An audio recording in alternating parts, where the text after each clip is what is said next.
share what I do with with you folks, because I've been working in this field now for 27 years, and certainly autism spectrum is an area that we have begun to understand a little bit better than what we did even 15 years ago from a brain mapping and neurofeedback perspective. So I'm going to share what we've learned and just cover a lot of the ins and outs of what we do on a day-to-day basis with our clients and the families we work with. And so I'm gonna just jump right in. Um, so let me go here, and there we go. So my name is Adrian Cavedo. I do have a master's degree in clinical psychology as well as an undergraduate degree in clinical psych. I also have a neuroendocrine certification. That certification allows me to do and discuss and order some of the labs we're going to talk about today. But this is my 27th year as of July doing neurofeedback and brain mapping. So this is clearly a field and an area that I've been very passionate about. I'm a local to Florida for since 1991. I've had the ability to be here since there's someone who is showing there we go. Okay. Went to Lake Brantley High School, graduated from UCF in 2001. And I've been an entrepreneur. I mean, I've as much as an entrepreneur as I can be in the field of psychology and in neurofeedback and brain mapping. But my background's in clinical psych, and I'm clinically based. We work with medical doctors, medical professionals, a lot of other people that are, very much in the process of working with everything from kids on the spectrum to professional athletes and the metabolics that we encounter on a day-to-day basis. I have obviously a loving wife, beautiful wife, Marina, and my daughter, Milena. So I am also a proud papa, which is what my daughter calls me, has always called me that since day one. I love it. So what if I could understand what's happening inside my child's brain, finally see what no one else has been able to explain, and know how to support their focus, emotions, and energy, and stop guessing and start confidently moving forward. And then also help them build the tools for the future, not just for today. So that's important because if I want to choose to look a little bit deeper, not just manage symptoms, and because I trusted my instincts, not even when others didn't understand, and I took the time to learn what my child's body and brain truly need, believed that there was more that we could do, and found tools to do it, and said yes to clarity instead of living in confusion. When I'm calm, I can focus and learn more easily. When I'm rested, I can handle my emotions better. When I'm understood, I don't have to act out and be heard. So we're talking from the perspective, of a child. When I'm balanced, my brain and body work together. And when I'm supported, I can grow in ways that no one expected. So I can feel more in control of my body, my emotions. I can connect, learn, and express myself more freely. I can sleep better, think more clearly, and stay more focused. So all these things super critical and important. And I can handle change without shutting down. I know that's one of the behaviors that a lot of times when we're working with our AB therapists or our clinical psychologists, that's one of the major things that we're working on. And then I can grow into the version of me that was always possible. And I think that's the hope that we have whenever we work with families, is that and someone when they were introducing themselves, or they were talking about their 12-year-old child and their future. And that's what we're here for. We're investing that time, that effort, our resources, passion, our skill sets that we've attained over the years, and being able to learn, how to help kids that are struggling. And that's where I've dedicated these years and my life into working in that aspect of what we do. And so I'm going to continue to do that as long as they tell me that I can. So a couple little facts about the human brain. The brain processes around 400 billion bits of information every 1 second. It's a lot of information. If you guys have ever seen a 1 terabyte hard drive and see how long it takes to fill that up, it's a lot of information. Our brain can do that very quickly in just a couple seconds. The brain also spends 80% of its energy putting the brakes on. If it didn't, we would all be a little crazier than we are on a day-to-day basis. A lot of schizophrenia studies are out there showing that the brain is not putting the brakes on, and so things are happening in all different directions at the same time. And the brain runs roughly on 20 to 25 watts of power. So if you've ever seen a 20-watt light bulb, not to be too punny here, but 20-watt light bulbs, not so bright, but our human brains are using just that much to power. A single brain neuron consumes 4.7 billion ATP molecules per second. And for those of you that don't know what ATP is, adenosine triphosphate, that's our power pack. We have in every single cell in the body, there are mitochondria. Mitochondria are our little battery packs that run inside every cell. So this ATP is its fuel, and our single neurons, one at a time, are consuming billions of ATP at a time. So you can understand that that's why the brain consumes so much metabolism, and so much of our fuel is going towards our brain when we're utilizing it.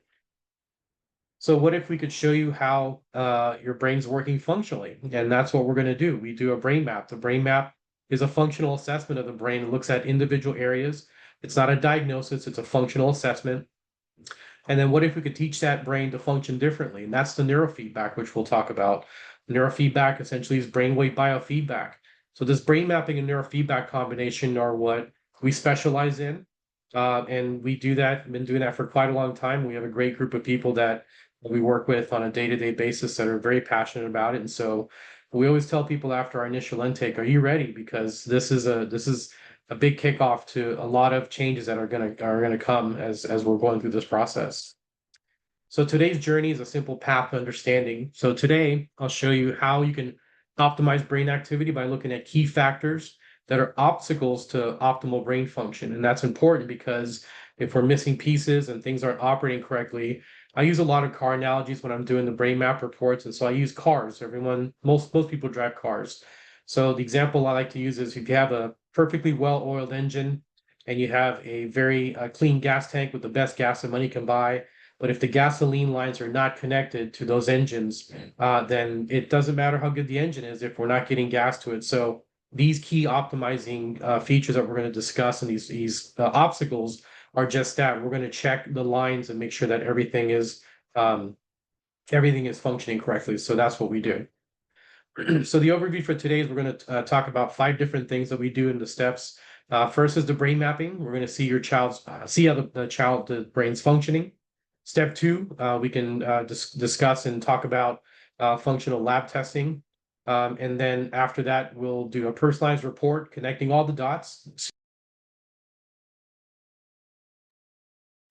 And then we're going to talk about some supplements and support to nourish the brain and the body. A lot of parents want to know about supplements and nutrition.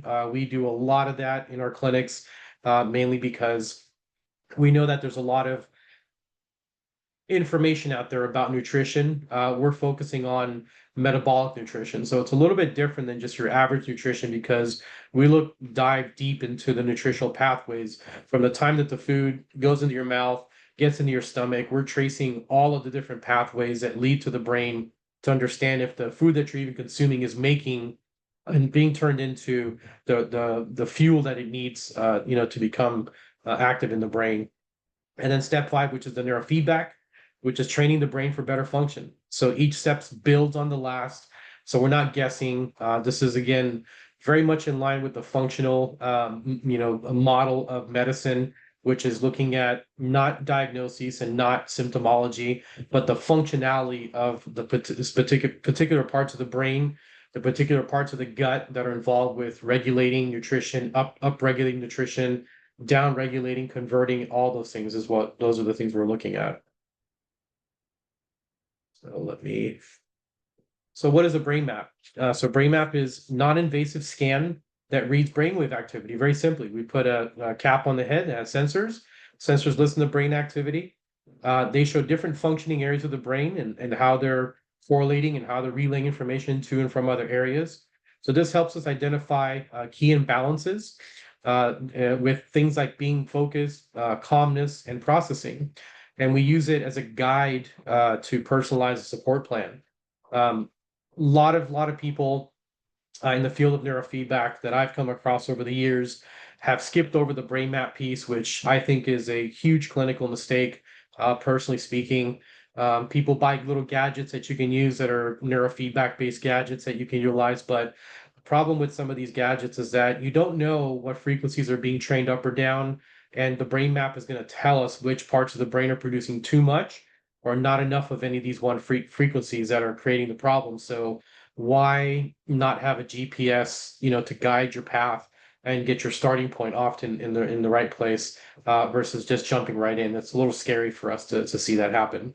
And this brain map really is, it's a window into your child's superhighway and what's going on. So the brain map simply starts off with, again, a cap on the head. We use this cap that has the sensors built into it. We use a syringe that has a little tube at the end of it. I know it looks a little scary in the video sometimes because it looks like I'm jabbing, somebody's head with a needle, but it's just a little tube syringe, and the person sits comfortably in the chair. A big question we get is, if my child can't sit still, can they still get a brain map? And the answer is yes. We've been mapping kids on the spectrum for over 10 years now. And we just record. We just sit there and record. I can filter out all the data as it's coming through and look at it. So a lot of times we'll end up collecting, well over 10 to 15 minutes of data if we can. So let's jump over to the next slide here. So what is a regulated versus an unbalanced brain? The brain maps show us, much like a weather map, areas of intensity that are produced in different frequency bands. So on the left-hand side here, we have what's called the delta frequency. This delta frequency is just, it's the brakes of the car. So if the brakes are on too hard, then we get slowing in the brain. The theta frequency is designed to shift the brain from thought to thought to thought. Whenever we're shifting tasks or we're searching for something in our memory or in our minds, that theta frequency elevates to then turn on the filtration system and the scanning network. So it's kind of like your search engine. Too much searching, if that search engine is just on and really, really kicking out a lot of very, very high amounts of frequencies, then the brain is not able to just settle down. It's thinking from thought to thought to thought to thought to thought. This is very, very much a classic picture that we get when we see a child with symptomology related to things like ADHD or inattention or difficulty filtering. These theta frequencies get very dominant here in the front of the brain. And so that's what we're looking for there. The alpha frequency is a neutral frequency. So neutral, essentially, we call it an idling frequency. But too much alpha, when the brain is, instead of engaging, it's idling, then the brain can miss information, or it can basically, the information comes in unfiltered. So the alpha frequency is involved in kind of keeping the brain in that period of rest where it's not engaged, but it's not disengaged. We're just neutral. And we need that to be able to understand, the difference between one event to the next. I call alpha the silence between the notes. And a lot of people talk about music and why music is what it is. A lot of times the music happens because of the space in between the notes, and that's what alpha really does. It provides us that quiet. Beta is a fast frequency. Its job is to really get things going, fast activity, fast engagement, executive functioning, quick decision making, all that rapid activity. That's a beta frequency. Too much of that can cause symptomology that looks very similar to anxiety. So if we have too much anxiety, a lot of times it's centered in the front of the brain. Anxiety can also be visually in the back of the brain, where we get visual hallucinations. We can have too much beta in the auditory networks that are causing things like auditory hallucinations, things like that as well. And then high beta is kind of like our turbocharger. So that's our really, really fast executive functioning in our brain. That's very, very high frequency and very rapid amounts. So this is a very general overview of what we're looking at when we're looking at the brain activity in the brain. And we're going to keep it simple for today because this is a weekend workshop on neocortical dynamics that we're not going to get into, but know that we're looking at the different power of each one of these frequencies, and too much or not enough of any of these, these things are not gray where the norms are, then we start to see where the functionality of the brain starts to lose efficiency, and that's what we're looking at there. So what is neurofeedback? Neurofeedback is a non-invasive operant therapy. A lot of our AB families are very familiar with operant conditioning.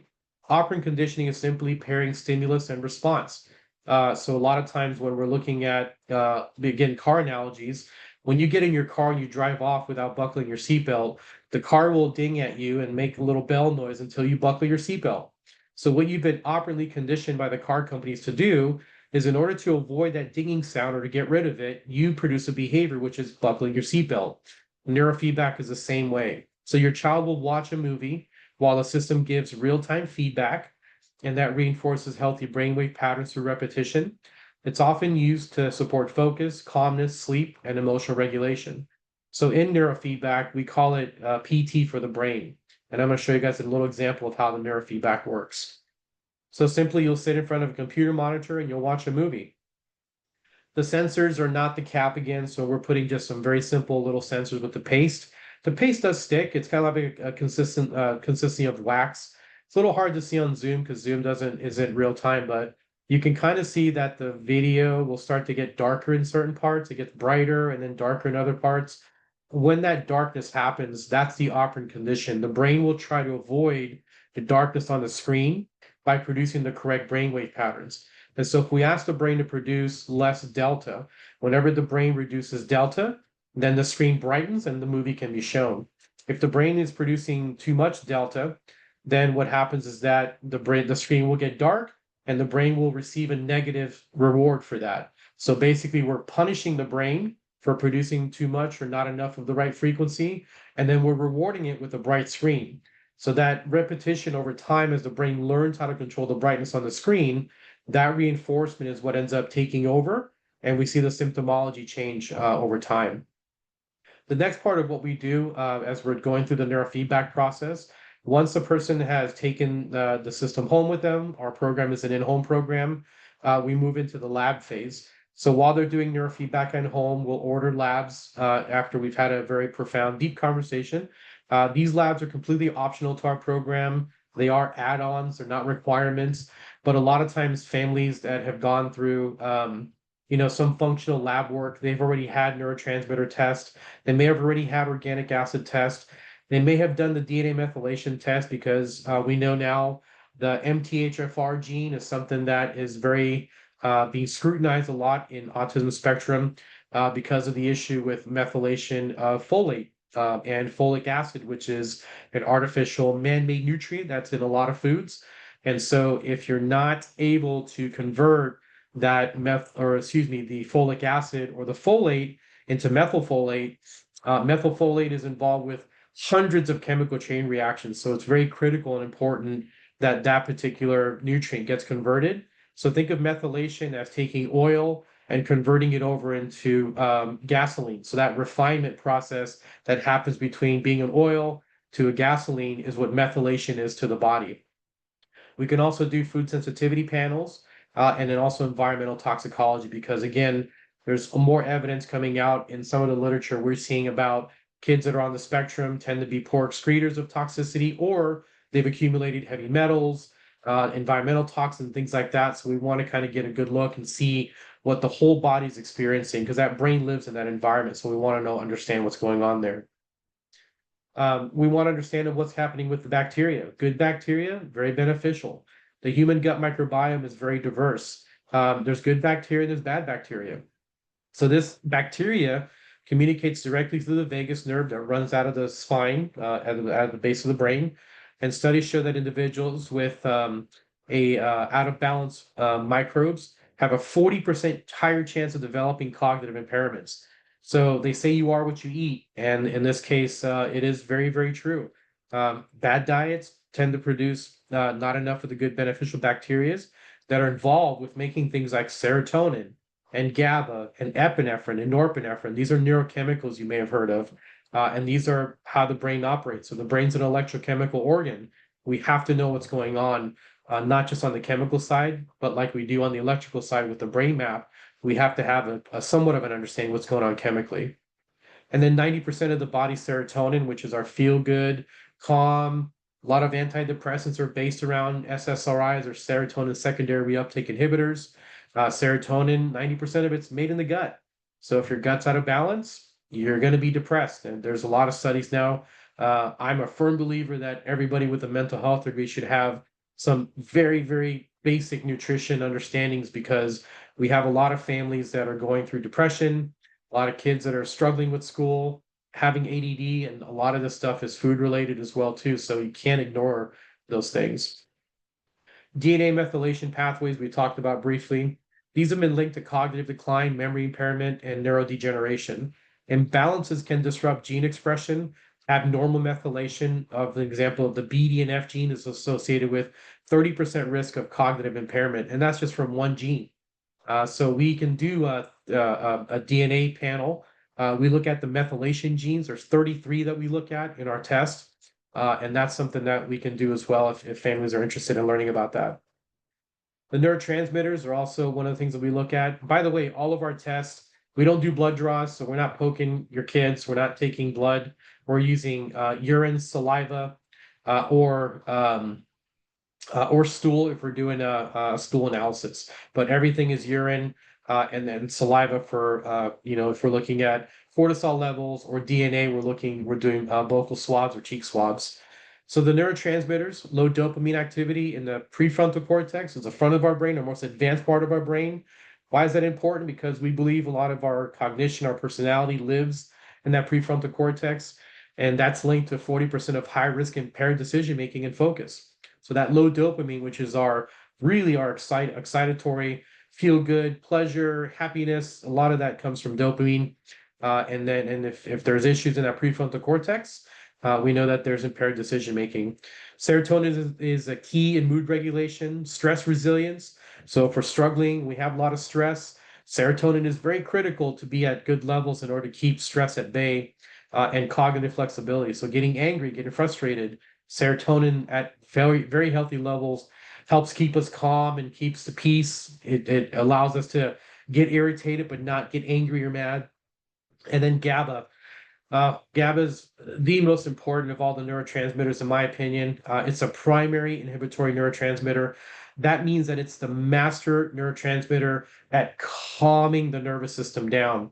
The nervous system is very dependent on GABA to keep everything calm and smooth and keep the peace. Not enough GABA means that that it's just not being regulated well. Cognitive stressed individuals have been found to have 33% less of it. So a lot of really key factors are related to neurotransmitter function. So what's the connection here? What if the key to being calm, focused, and relaxed wasn't learning more, having more knowledge, but having better overall brain and gut function? We believe that that's the in our world, that's really the holy grail and understanding that perspective. So why this approach works? This looks at the whole child, the brain, the body, and the environment. We look at everything. It's personalized. It's not one size fits all. In 27 years, I have a hard time remembering or thinking of more than one or two kids that has had the same protocol when it comes to the neurofeedback or the protocols in the neurofeedback, the supplementation, the lab testing. There's so many different things that we can evaluate, and that's why our intake process is so important. It's non-invasive and drug-free as an option. We get a lot of families that have tried the medication route. It works for some families, it doesn't for others. We're here to provide families with other options that could help. Um, and that's our big thing. Does this work if you're on a medication? It certainly does. We have a wonderful pediatric functional psychiatrist that we work with now that's here in Orlando that helps us if we're working with medication management for families that are looking to lower the amount of medication or eliminate it. We can work with the medical doctor in that capacity to do that. We also have a functional pediatrician that's here in Central Florida as well. We work with. So we have a whole medical team uh, that is 100% dedicated to supporting us in this process. So um, this builds self-regulation skills instead of just managing symptoms. The reason that this is important is because building these self-regulation skills is a critical component in behavior modification. If we're not aware of the behavior, we can't stop it. Neurofeedback's number one and primary reaction or response that I get from most families is that families give the examples and they say, I noticed that he stopped himself. She was able to control her mouth. She was able or he was able to become aware that he was, doing the things that he was doing wrong. He was more aware of the clothes that he wasn't picking up, around the house. He was more aware that hitting that child the wrong thing to do. And that self-awareness is a huge part that we, see as progression through the process of modifying behaviors. And this is designed to support long-term resilience. This isn't a quick fix.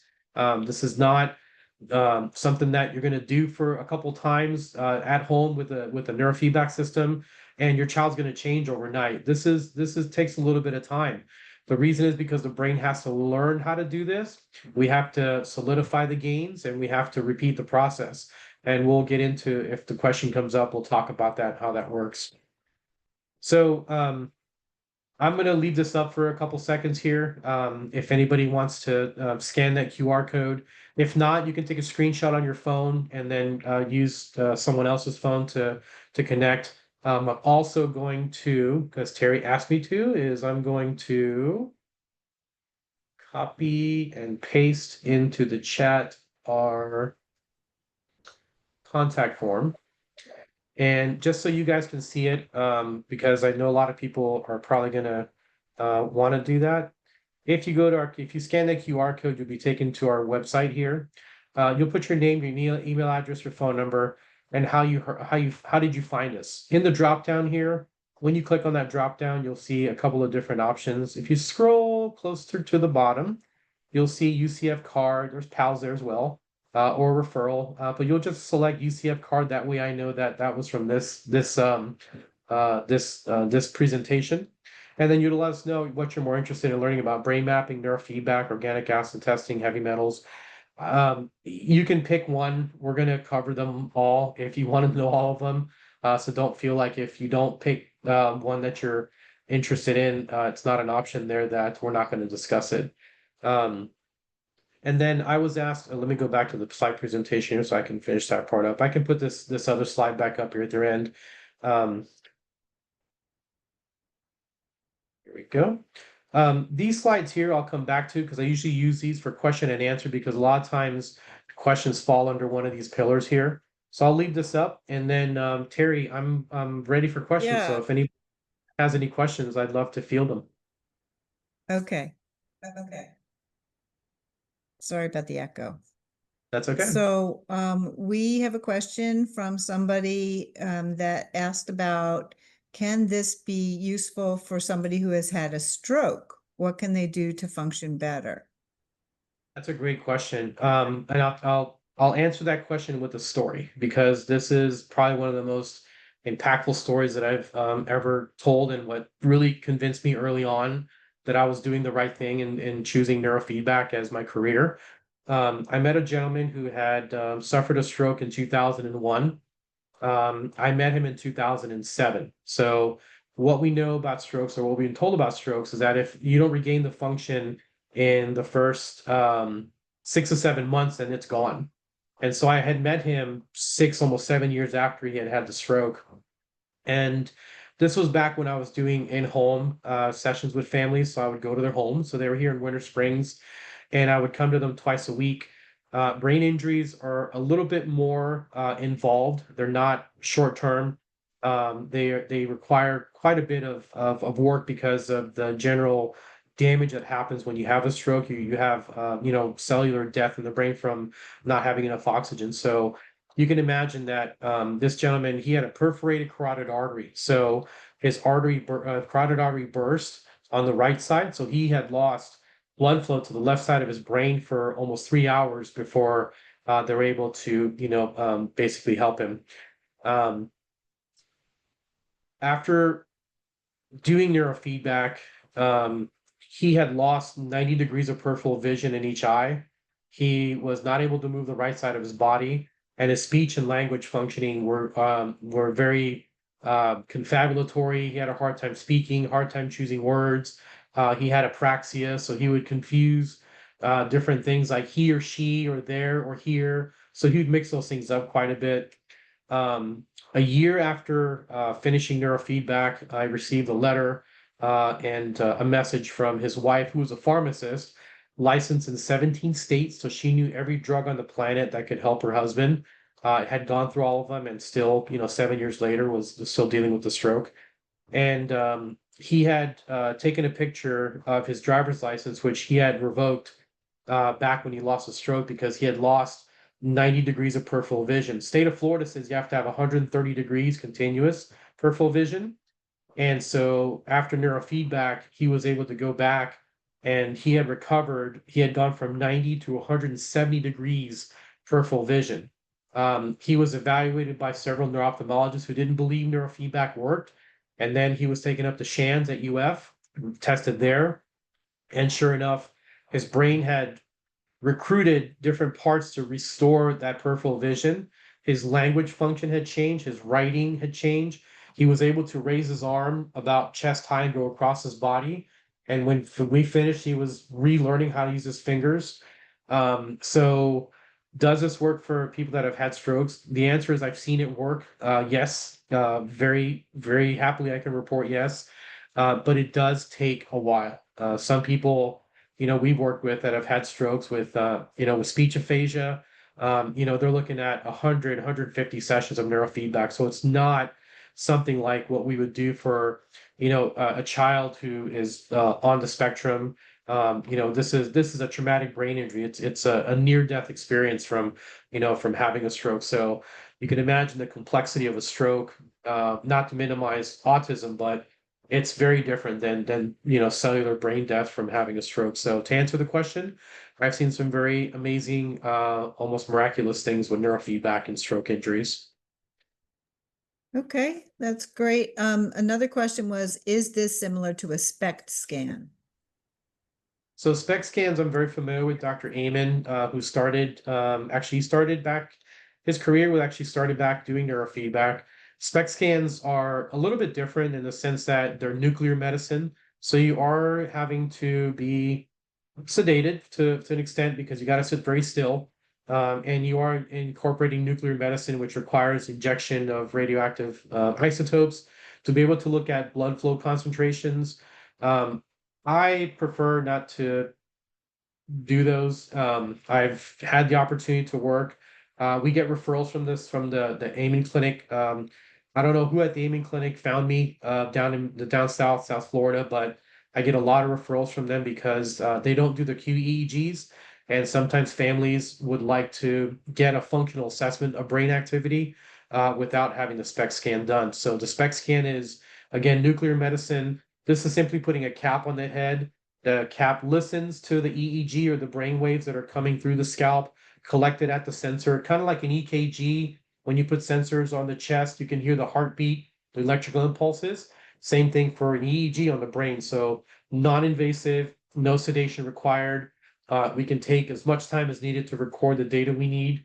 And we've got a lot of high success with scanning kids that have a hard time sitting still. So a little bit different, but similar in the concept of looking at activation in the brain. SPECT scans are a little bit more, in my opinion, just a little bit more invasive. But that's just my opinion. I would agree. And somewhat not as linked to a functional follow-up with neurofeedback. So, one person asked, I think you already answered this, but maybe they weren't on at the time. You work with both children and adults? We do. Yeah. So if you happen to go to our website,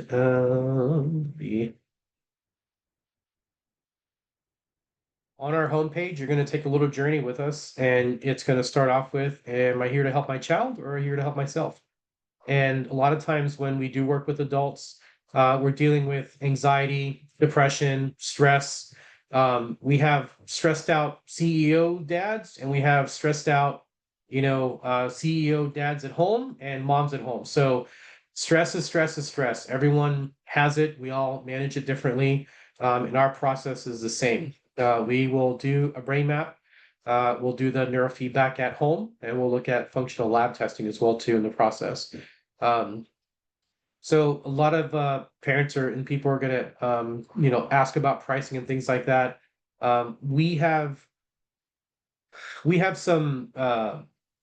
some prices that we can discuss, but everybody's so different because not everybody's going to need the same labs. The brain mapping itself is something that's also it depends on the individual, obviously, for the time that we have to commit to getting the brain map done. But we can cover that at some point here. I know because I think someone asked how much is this. Before I answer that, I just wanted to make sure that everybody knew that this program that we developed, and you can read our testimonials as well. We have the ability to, and we work with Step Up. So a lot of families that have Step Up, they ask whether or not that this is covered under Step Up. We do. We are covered under the Family Empowerment Scholarship, the Children with Unique Abilities Scholarship. And that scholarship, really, if you haven't heard about it, you can always ask us, if we're interested in learning more about it. But basically, any family in the state of Florida that has a child that is not in public school, because the state believes that if they're paying for your child's education in your public school, then you don't get the double dip and get scholarship money to pay for private school, which is the another scholarship for Step Up.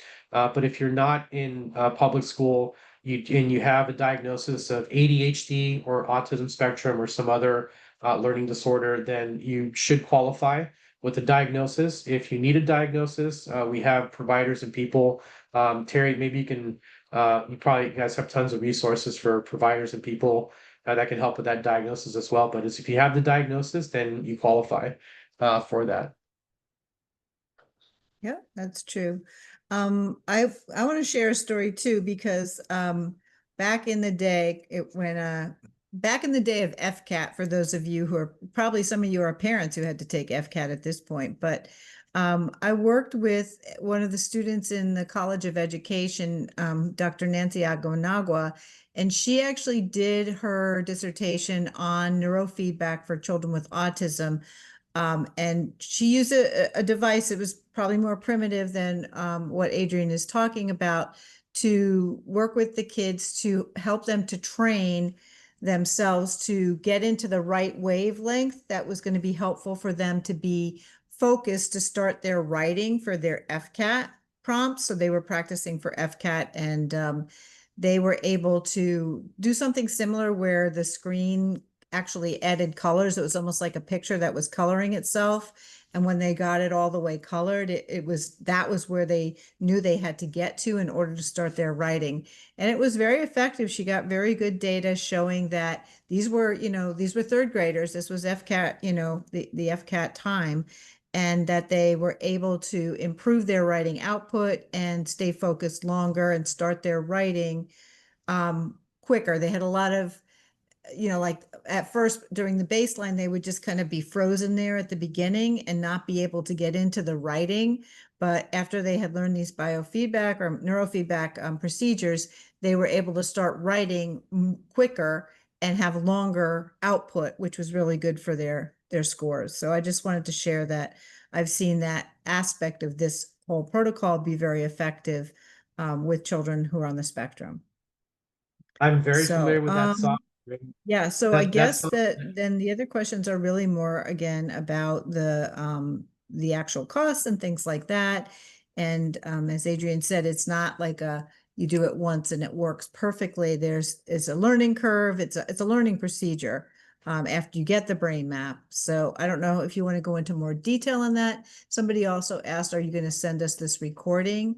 And I say, if you email me, I'll put my email in the chat. I'll send you the recording, but I wasn't planning to send it out to everybody.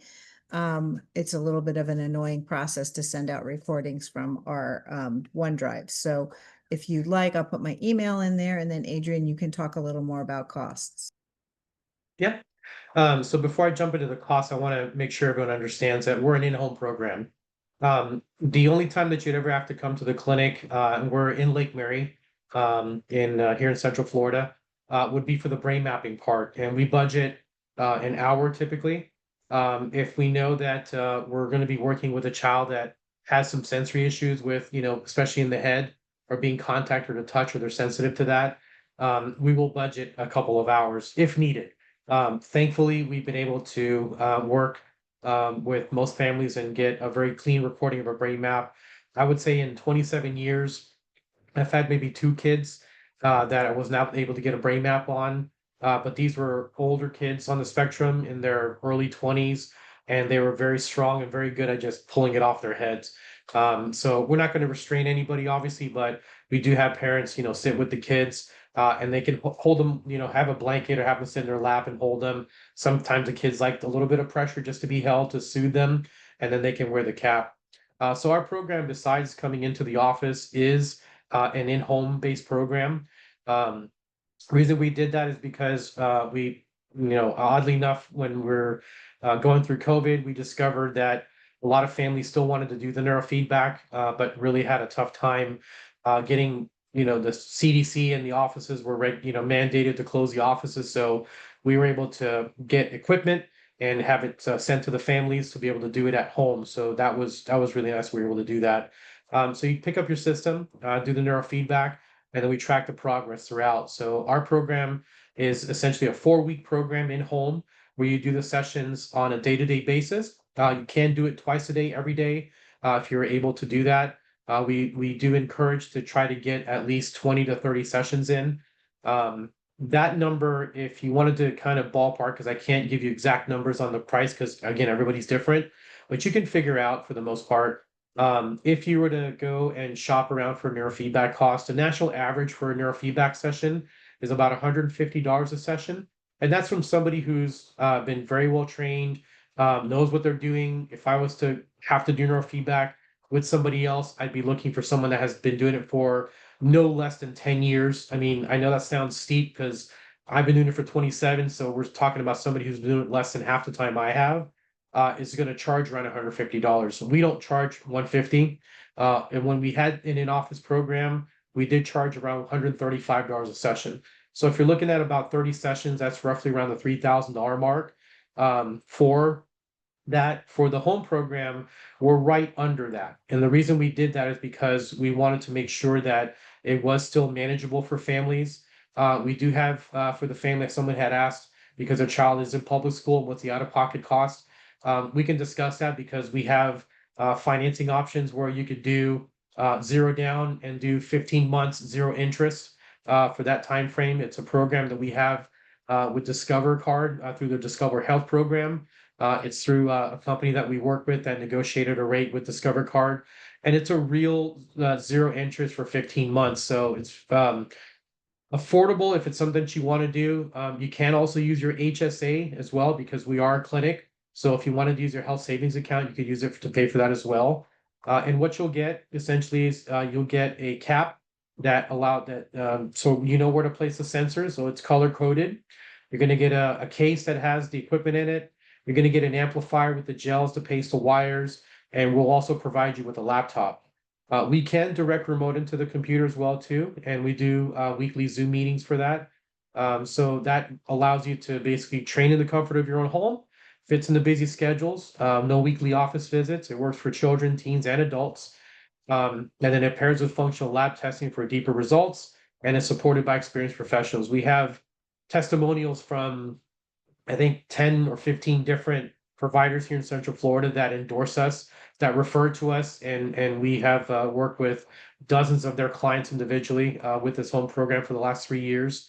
And they keep referring because everyone likes the home program. Um, and then there's some obviously frequently asked questions here, which you guys can go to our website, which is Helix2.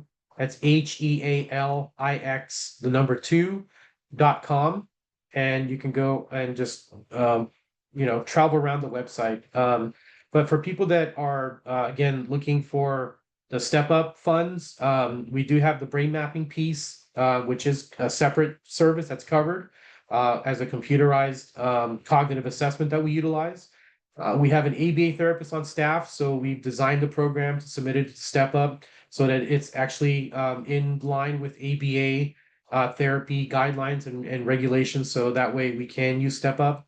And then for the families again that are looking to pay for this out of pocket, don't get too stuck on the price of like $3,000 because again, it does vary because of the labs, the brain mapping, if you have previous labs and things like that. So it does vary.